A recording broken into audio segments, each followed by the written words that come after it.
నువ్వు నన్ను ఎంత కోపగించుకున్నా నేను నిన్ను మౌనిని వదలను.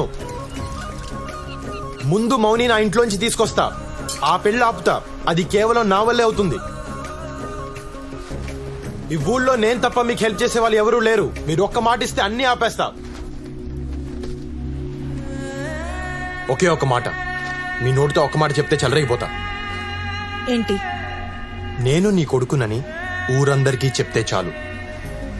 నా ప్రాణం పోయినా చెప్పను. నేను ఆల్రెడీ పోలీస్ స్టేషన్ లో కమిట్ అయ్యా. మీరు ఊరందరి ముందు కమిట్ అయితే చాలు.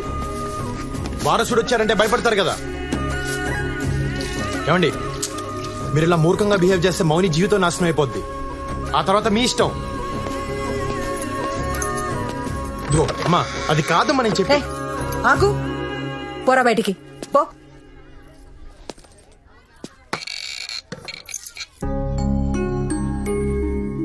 అదేంటి ఆ ఫోటో ఎవరిది? నా కొడుకుది. మరి దండేస్తుందేంటి? జాండిస్ వచ్చి చిన్నప్పుడే నా కొడుకు చనిపోయాడు. మీ ముందే చనిపోయాడా? మా ఆయన ఫోన్ చేసి చెప్పాడు. సర్లేండి, చనిపోయిన కొడుకు వచ్చాడని చెప్పండి, వీళ్ళంతా నమ్మేస్తారు. పోరా. అమ్మా, అమ్మా, అమ్మా, అమ్మా, తలుపు తెరు. అమ్మా, అమ్మా. ఎవరు బాబు నువ్వు? అమ్మా,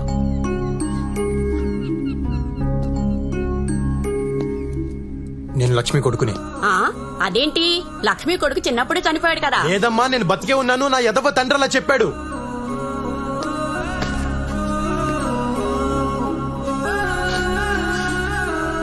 నా పిచ్చి తల్లి అదే నమ్ముతుంది. ఇన్నాళ్ళు అమలకి ఏడ్చారు, తీరా వస్తే రానివ్వట్లేదు. మీరైనా చెప్పండి అమ్మా. ఓ లక్ష్మమ్మ, నీ కొడుకంటమ్మా, నీ కొడుకు వచ్చాడమ్మా, తలుపు తీయమ్మా. లక్ష్మమ్మ, నా కొడుకు లేడు. వీడు నా కొడుకు కాదు.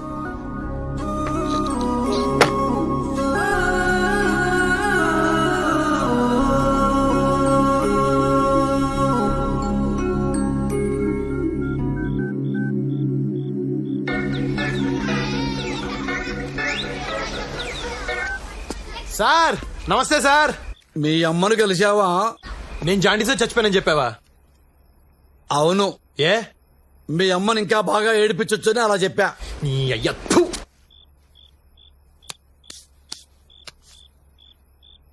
అమ్మా కొడుకులు కలుసుకున్నారా? ఒకళ్ళనొకళ్ళు వాటేసుకుని ఏడ్చుకుంటున్నారా? ఏంటి ఏడ్చేది? నాకంత అదృష్టం ఎక్కడిచ్చావు? పెట్రోల్ పోసి తగలబెట్టేస్తానంటుంది. తిండి తిప్పలు లేకుండా రోడ్డు మీద పడున్నాను. నన్ను కాదు, నిన్ను కాల్చాలి పెట్రోల్ పోసి. నాకు కాలినప్పుడల్లా ఫోన్ చేస్తాను, ఫోన్ ఆన్ లో పెట్టు. అలాగే నాన్న.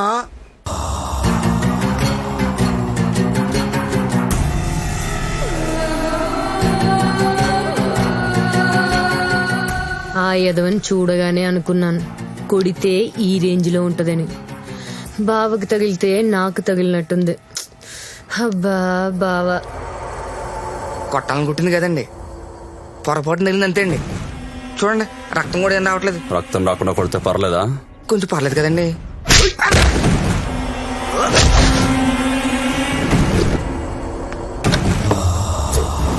నాన్న వాడిని వేసేస్తున్నా. స్పైడర్ బాబు గారు వస్తున్నారు. స్పైడర్ బాబు గారు. అల్లుడు గారు వస్తున్నారట. ఆ కత్తిపడే.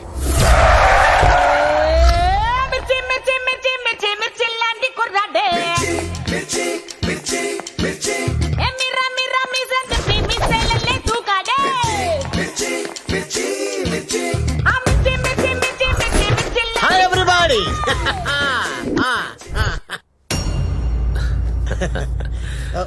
వాడు అక్కడ ఏం చేస్తాడు? మెడిటేషన్? బాబా Ramdev yoga. Oh fantastic. Coffee తీసుకోండి. పాప ఊళ్ళో దిగిందంట కదా? అవును. అచ్చా క్రాష్ కోర్స్ చేస్తుందంట. అయిపోయిందా? అయిపోయింది. ఓకే. అవును బావా, ఉన్న మైన్స్ కాకుండా మళ్ళీ కొత్తగా మైన్స్ పడ్డాయంటగా? బామరిది, మన టైం బాగుంటే ఉన్న మైన్స్ కిందే మైన్స్ పడతాయి. అది కరెక్టేలే బావా, మీరు బాగుంటే మేము బాగున్నట్టేగా. నేచురల్లీ. చిన్న మాట, ఆ ఫోటోలో తప్ప పాపను ఎప్పుడు డైరెక్ట్ కలవలేదు. ఒక్కసారి పిలిస్తే నన్ను నేను చూపించుకుందామని. అలాగే. దుర్గా, చెల్లెన్ విలు. చూడు, బాగా చూసుకో. లేపో. బియాండ్ అవర్ ఎక్స్పెక్టేషన్ లోనే ఉన్నాను కదా. God gift. దేవుడు నాకు అన్ని ఇచ్చాడు. ఇప్పుడు నిన్ను కూడా ఇస్తున్నాడు. God's must be crazy. నేను కూడా నీకు ఇవ్వాలనుకుంటున్నాను.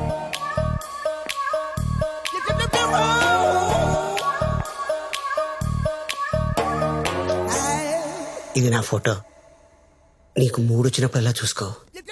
వెనకాల నా నెంబర్ ఉంది. ఫోన్ చేసుకో. తీసుకో, లోపల పెట్టేసుకో. నాకు సెకండ్ మ్యారేజ్ అని నువ్వేం ఫీల్ అవట్లేదు కదా. ఏం చేస్తాను, నా వైఫ్ పనుడు తెలిసిపోయింది. It's happen. అందరు నన్ను డిచ్కేమనుకుంటున్నారు. నో, దేవుడు నాకు అన్ని ఇచ్చాడు. వాట్ ఇట్ ఎనీహౌ, మన పెళ్లి మైన్స్ లోనే అవుతుంది. హనీమూన్ మాత్రం టుమారో ల్యాండ్, బెల్జియం. నాన్న పెళ్ళయ్యాక 6 నెలల దాకా ఆగాల, వెంటనే వేసేచ్చావిండి. హనీమూన్ లో కూడా ట్రై చేయొచ్చు. చూద్దాం, ఎప్పుడు కుదిరితే అప్పుడు వేసేద్దాం.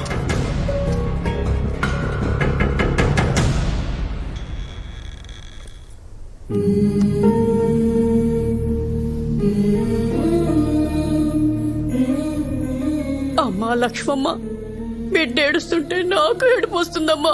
లోపలికి రాని అమ్మా, రాని.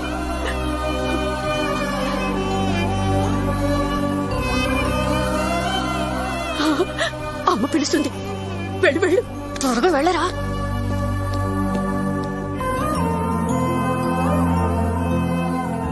నీ అవసరం నాకుందని నాకు ఈరోజు అర్థమైంది. నువ్వన్నట్టే వీళ్ళందరికీ నువ్వు నా కొడుకని చెప్తా. నా మేనకోడల్ని కాపాడు. కానీ ఒక్క కండిషన్, దాన్ని మళ్ళీ ప్రేమలోకి దించొద్దు. ఈ పని చేయడానికి నీకెంత కావాలి? నువ్వెంత ఇవ్వగలవు? 25 ఏళ్ల క్రితం నా కొడుకు కోసం 10,000 ఫిక్స్డ్ డిపాజిట్ చేశా. అదెప్పుడు ఎంత అయిందో నాకు తెలీదు. అది ఇవ్వగలను. అయితే హీరోయిన్స్ ఇక్కడ ఉండొచ్చు అనమాట.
ఆగు. మౌనిని ఎలా బయటికి తీసుకురావాలో దాని గురించి మాత్రం ఆలోచించు. పొలాలు ఆస్తుల్లో వేలు పెట్టద్దు. ఎందుకు పెట్టకూడదు? ఆస్తి నీది. 25 ఏళ్లుగా తింటున్నారు. వాళ్ళని సుఖంగా ఉన్నిస్తాను అనుకున్నావా? సరదా తీర్చేస్తాను ఒక్కొక్కడిది. ఏం చేస్తావు? శాంపుల్ 2-3 చెప్పనా? వాళ్ళ ధాన్యం గుట్టలు తగిలెట్టేయచ్చు. వాళ్ళ చేపల చెరువులో విషం కలిపేయచ్చు. 50 లారీలున్నాయి. పాటలు పాటలుగా పీకి సెకండ్ హ్యాండ్ లో అమ్మేయచ్చు. వాళ్ళు ఇనపెట్టి కొట్టేయచ్చు. చీకట్లో మావయ్యకలు పొడి చేయొచ్చు. ఊళ్ళో పిల్లల చేత వాళ్ళ కొడుకుల మీద రేప్ కేసు పెట్టించొచ్చు. ఇలా కూర్చుని ఆలోచిస్తే బోల్డ్ అని ఉన్నాయి. ఇంత దారుణంగా ఉన్నావు.